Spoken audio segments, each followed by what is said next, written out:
Paz do Senhor, Seminário Ele Cristã, sou o professor Júnior Queiroz. Nossa matéria hoje é Introdução ao Novo Testamento 1.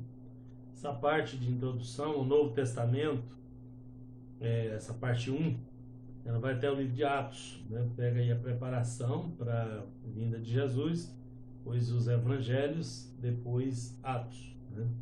Depois, em outro módulo, nós vamos ter Introdução ao Novo Testamento 2. E lá nós vamos iniciar nas cartas paulinas e vamos até o final do Novo Testamento. Ok?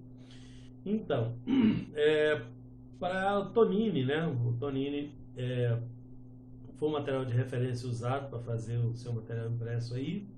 Tá na bibliografia do seu material aí, tá? O Novo Testamento, para Tonini, é o livro do cristão por excelência. Porém, vale lembrar que antes do início do Novo Testamento aconteceram vários fatores importantes, tá? E nesses fatores, esse tempo, né, esse período, trata-se do período interbíblico, que é considerado como silêncio de Deus por alguns, tá? Deus nunca se cala, né? Mas a partir do final do ministério de Malaquias, o profeta Malaquias, tá? Que foi o último do Antigo Testamento, até a vinda de Cristo, foram cerca de 400 anos, né? 430 anos mais ou menos, né? De história sem a voz pública de Deus, sem nenhum escrito, nenhum livro, não temos nada registrado, tá? Aí cremos que Deus falou também nesse tempo, mas esse tempo entre o Velho Testamento e o Novo Testamento, né? Entre o NT e o AT, precisa ser considerado, tá? Para que haja separação entre as atividades, tá? Porque são diferentes, né? As atividades do NT e do AT, elas são completamente diferentes. Então, isso precisa ser considerado pelo cristão que vai estudar a palavra de Deus.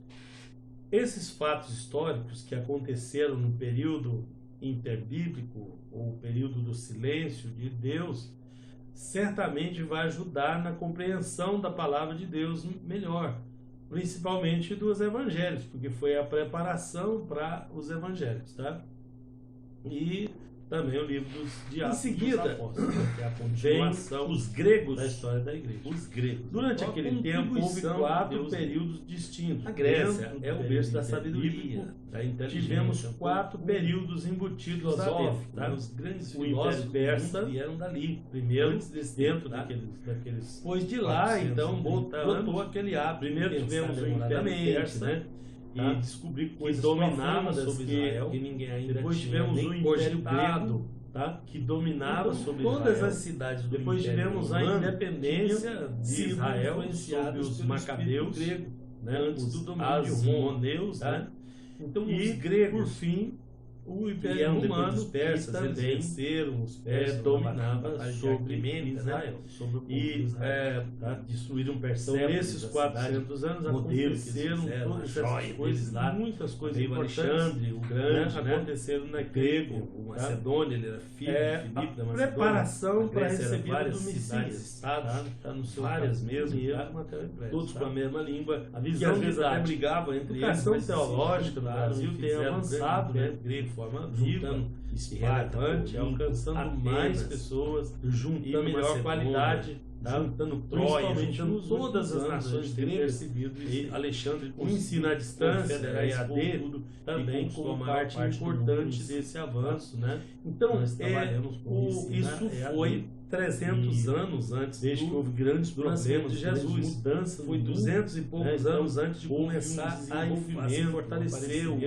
Roma, diferentes tá? formas de Não, o Império de Romano, que antes era a isso República tem- de Roma, tem depois do contribuído tempo para que Jesus nasceu, melhorar no o tempo de aumentar, Otávio, Augusto, né, a quantidade né, de pessoas que se interessadas tornou o em Império, aprender né? a palavra de Mas Deus. antes era a República de Roma. Bom, vamos iniciar tá? a nossa E discussão. que seria fortalecida ali. Tá? Nós Mas vamos tudo iniciar já a discussão influenciado na pelo página grego. 18, A língua grega tá? era a língua O chique, assunto, né? tá? Onde quem Tá? falasse grego era o assunto era preparação, sacado é na sociedade, e as pessoas indispensável, foram aprendendo, tá? aprendendo. Para você né? ter uma E ideia a clara prática correta de guerra do de Novo Alexandre Testamento. era conquistar os trata povos do fundo histórico, ao invés de trazer eles como os babilônios que abre um fizeram. entendimento para o fim da lei, né, de uma época, de um sistema, e a chegada do Messias, que é o outro sistema, é outra situação, trazendo a graça e a verdade, que é o período que nós chamamos da graça, né, que muda o sacerdócio, conforme João 17, Hebreus 7, 11, 19. Sacerdócio, não é muda o sacerdote, não, muda o sacerdócio, tá? Tá. Em João 1,17 diz assim: porque a lei foi dada por Moisés, a graça e a verdade vieram por Jesus, tá? Então saímos do período da lei e entramos no período da graça, tá? Em Hebreus 7,11 diz que de sorte que se a perfeição fosse pelo sacerdócio levítico, tá? Porque sob ele o povo recebeu a lei, foi sobre o sacerdócio levítico que Israel recebeu a lei, que necessidade haveria logo de que outro sacerdote se levantasse, segundo a ordem de Melquisedeque, e não fosse chamado segundo a ordem de Arão, tá? No verso 12, porque mudando-se o sacerdócio, necessariamente também se faz mudança da lei, mudando o sacerdócio, não o sacerdote, tá?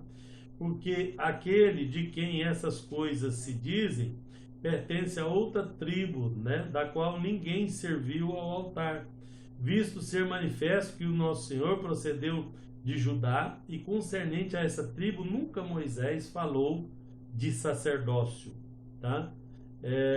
E muito mais manifesto é ainda se a semelhança de Melquisedeque se levantar outro sacerdote, que não foi feito segundo a lei do mandamento carnal, mas segundo a virtude da vida incorruptível, né? Então, aqui no livro de Hebreus, né, o escritor aos Hebreus está explicando a mudança do sacerdócio para a graça, né? Está dizendo que houve uma modificação agora do sistema. Então, temos lá o Antigo Testamento, que é o período que nós chamamos de período da lei, tá? E agora passou o sacerdócio para outra forma que eu vou detalhar mais adiante para vocês, ok? Muitos fatos contribuíram então para a vinda de Jesus, para trazer a redenção para a humanidade, tá? Esses fatos contribuintes, não confunda, né? Porque a pessoa pensa, mas Deus operou daquela forma, aquelas coisas aconteceram ali, aquilo tudo fez com que... Não, estava tudo dentro do plano de Deus, porque Deus... Lembre-se que Deus estava preparando os judeus para receber o Messias, Deus estava preparando os gentios que não são judeus, né? Todos que não são judeus são chamados de gentios, para receber o Evangelho também. Então, todos aqueles fatos que eu vou listar, eles contribuíram de alguma forma para que esse plano, tá? Para que esse projeto maior fosse alcançado, tá? Então, de que maneira os homens prepararam o cenário mundial para receber o Messias, tá? Conscientes ou não, vários povos, né, no passado contribuíram com a preparação do mundo para a chegada de Cristo, tá? O plano foi feito, né, e os fatos chegaram juntos para confirmar tudo, né? Os acontecimentos anteriores mostravam que Deus estava controlando o mundo, tá? O que aconteceu antes da vinda de Jesus demonstra que Deus estava controlando tudo e preparando tudo para que seu filho Messias aparecesse em Israel. Ele estava dando uma colinha para Israel, que não adiantou muito, né? Ele deveria fazer o seu trabalho, né, de redentor, Messias, tá? O enviado, e depois anunciar a mesma mensagem para os gentios, tá? Todas as nações, diferente dos judeus, que são chamados gentios. Paulo, escrevendo aos Coríntios, mostra que existem somente 3 povos diante de Deus. Vamos deixar isso bem claro agora, porque a gente vai usar isso no curso inteiro, tá? Nós temos 3 povos diante de Deus, que são gentios, que são judeus e que são a igreja, tá? Então nós temos o gentio, que é todo aquele que não nasceu de nenhuma das tribos de judeus. que até judeus é meio errado falar isso. O povo chama eles de judeus, mas são o povo de Israel, porque não é só a tribo de Judá. Israel tinha 12 filhos, tá? E Judá era um deles. Então nós temos, né, basicamente nós temos judeus, né? Nós temos benjamitas, que o povo de Benjamim se uniu a Judá e prevaleceu, e temos levitas que viviam entre eles, tá? As 10 tribos do norte foram dispersas pelo mundo, estão por aí misturadas com os outros povos, né? De vez em quando se encontra judeu para aqui, judeu para ali. Não são judeus, são israelitas, tribo de Israel, tá? Então temos 3 povos somente, três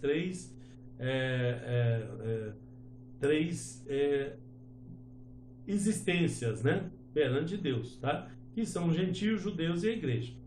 A igreja começou com os judeus, né? Os judeus convertidos vinham para a igreja, tá? Que foram os primeiros, né? Ali no meio de Israel, eles se convertiam e vinham para a igreja. E dali começou a pregar, então, na época de Paulo, para os gentios, que eram os não-judeus. E eles se convertiam e viravam a igreja. Então, ainda continua até hoje. Aqueles que não são crentes são gentios. Aqueles que nascem em Israel são judeus. E aqueles que se convertem a Jesus, seja judeu ou gentio, são a igreja. Então, 3 povos. Ficou claro? Isso nós vamos precisar durante a nossa caminhada aqui de aprendizado, tá? Bom, havia ali várias seitas, vários partidos políticos, seitas religiosas, né? Várias coisas que acontecia ali no meio dos judeus também, que eu vou detalhar. Jesus, então, estaria filiado a alguma dessas comunidades de judeus, né, desses citados? Dessa pergunta brota a hipótese, né, judaica de que todo judeu teria de ser afiliado a uma das 3 seitas básicas do judaísmo, tá? Na época que nasceu Jesus, tinha ali as 3 seitas básicas, tá? Então, ou a pessoa era de uma ou do outro, né? Então, Jesus necessariamente, será que era de uma dessas seitas do judaísmo? Eles todos são adeptos do judaísmo, de guardar a lei, de guardar a Torá, mas hoje tem muito mais, tá? Tem ortodoxo, ultra-ortodoxo, tem judaísmo de todo jeito. Mas no tempo de Jesus tinha 3 classes dentro do judaísmo, com nomes como esses que eu estou citando aqui, tá? Então, nesse caso, deveria ele então pertencer aos essênios, né?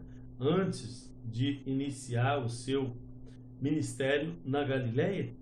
Segundo o historiador Flávio Joséfo, né, que era o nome romano que ele recebeu, ele era judeu, esse nome não era o nome dele, foi trocado, tá? Eram 3 seitas ou partidos que estavam dividido o judaísmo nos últimos 2 séculos antes da era cristã, que eram os fariseus, últimos 2 séculos, 200 anos, né? Metade daquele período interbíblico que eu falei, tá? Os fariseus, os saduceus e os essênios. Guarda aí, fariseu, saduceu e os essênios, tá? A discussão de qual era a linha que Jesus pertencia deles, porque necessariamente o judeu ou era de uma, ou era de outra, ou era de outra, né? Então a família de Jesus, porque Jesus era independente, ele veio para iniciar uma nova metodologia, um novo sacerdócio, né? Ele era o precursor da nova aliança, né? Mas até ele começar o ministério dele, certamente participava ele, certamente os pais dele faziam parte de alguma dessas correntes teológicas que havia, desses grupos religiosos que havia em Israel ali no tempo do seu nascimento, no tempo da sua existência e ministério. Bom, esses 3 grupos de religiosos surgiram dentro do judaísmo no período interbíblico, né? Pela metade desse período mais ou menos, que é a notícia que a gente pode levantar aí. nos dias de João Hircano II. E João Hircano era da dinastia dos Asmoneus. Aqueles macabeus, né, era chamado de Asmoneus, e João Hircano foi o último dos Asmoneus, porque depois um genro dele, né, que ascendeu ao trono com a ajuda de Roma, e foi um desastre para Israel, né, que foi Herodes, tá? Então esse João Hircano era da família dos macabeus, né, e foram dentro desse povo aí, né, da família dos macabeus, né, dessa época da família dos macabeus, que surgiram os fariseus, os saduceus e os essênios, tá? Cada um grupo com as suas características sociais, religiosas, políticas diversas, tá? Então, por causa dessas divisões aí, cada um escolhia, né, a que partido, a que corrente que eles pertenciam, tá? Dentro do judaísmo, dentro do conjunto do judaísmo, ok? Bom, qual foi a contribuição, as contribuições dos povos, né, para a vinda de Cristo? Vamos lá. Vários povos contribuíram, né, de uma ou de outra forma, como já disse para vocês, para a chegada de Cristo diante dos homens, né? Os assírios contribuíram, os babilônios, os persas, os gregos, os romanos, os judeus, tá? E que contribuíram mais, diga-se de passagem, em menor intensidade os gentios, tá? Então, alguns esclarecimentos de cada um deles aqui. Eu vou pincelar aqui para vocês. Primeiro, os assírios. Esse foi um império cruel, violento, tratou muito mal o povo de Israel, tá?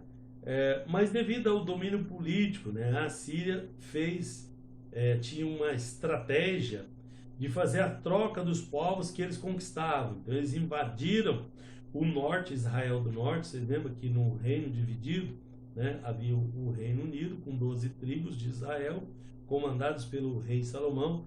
Primeiro Saul, depois Davi, depois rei Salomão, tá? Mas no filho de Salomão, o rei Roboão, houve uma divisão do reino, tá?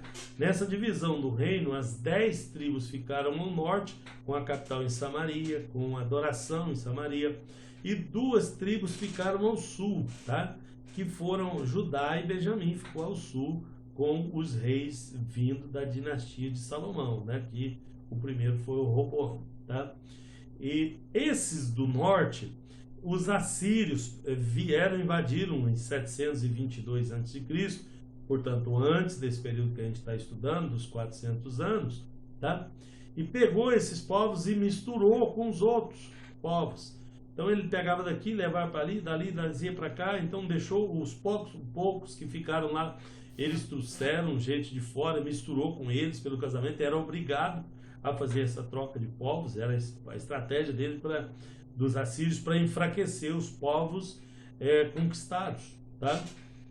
E levou gente para tudo que é lado ali, né? Para tudo que é vizinhança. Já acharam tribo, gente de Manassés lá na Índia, afora, para vocês terem uma noção, tá?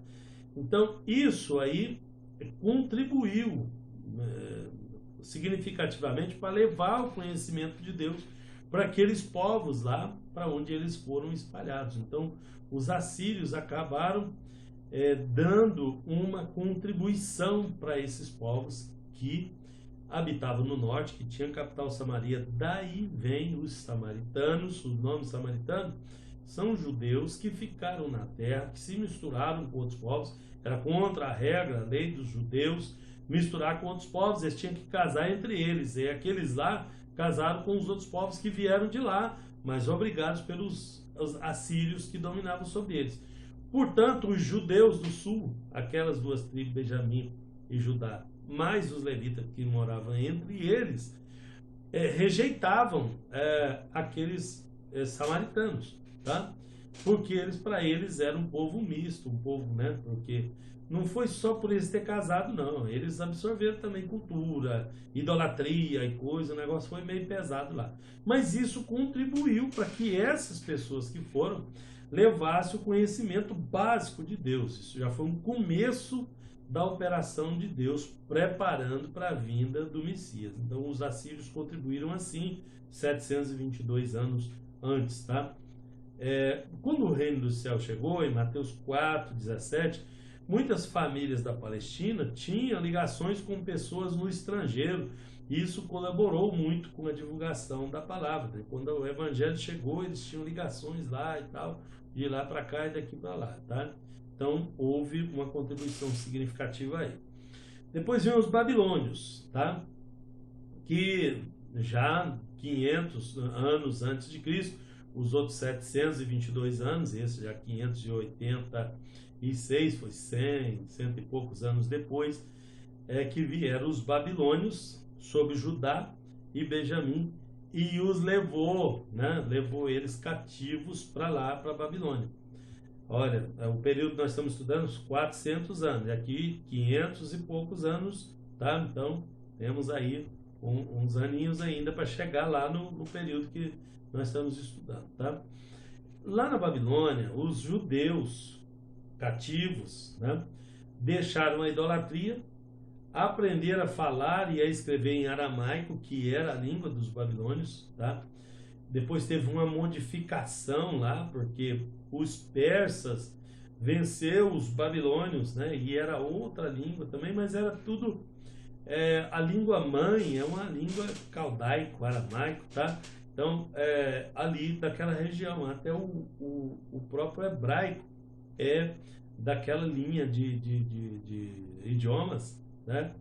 Então, era bem parecido, não era igual, mas era parecido.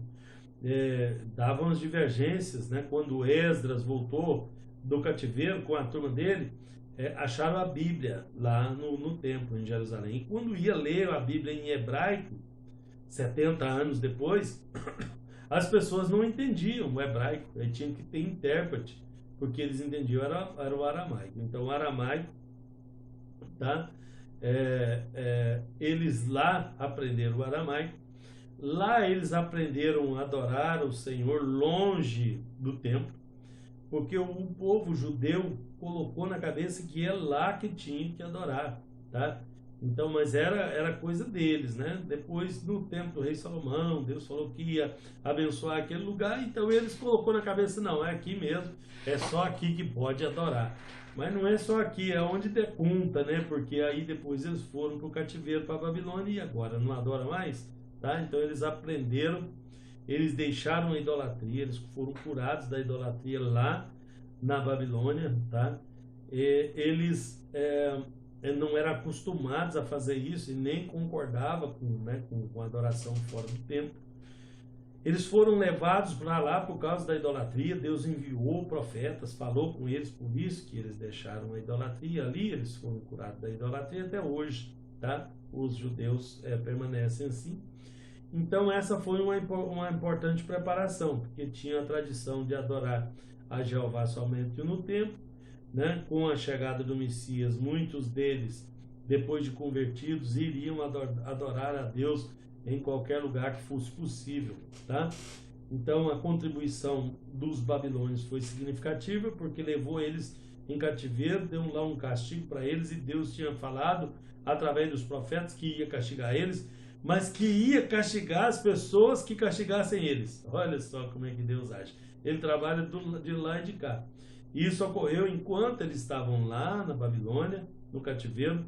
Vieram os persas, os medo-persas, o povo habitante da Média e da Pérsia, local onde está o Irã, o Iraque hoje.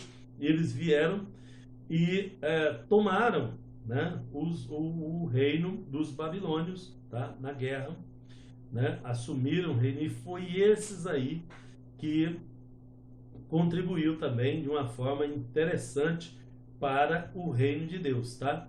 Então o Ciro, o rei persa, que tinha vencido os babilônios, né, a dinastia lá de Nabucodonosor, não foi Nabucodonosor, mas depois o Xerxes, né, Artaxerxes, outros reis que vieram depois, que foram vencidos pelos persas, tá?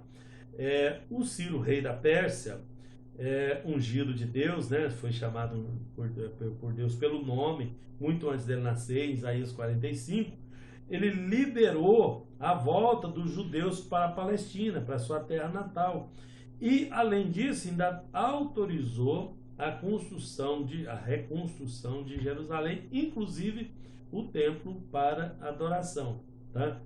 O que nós acabamos chamando de segundo templo, né?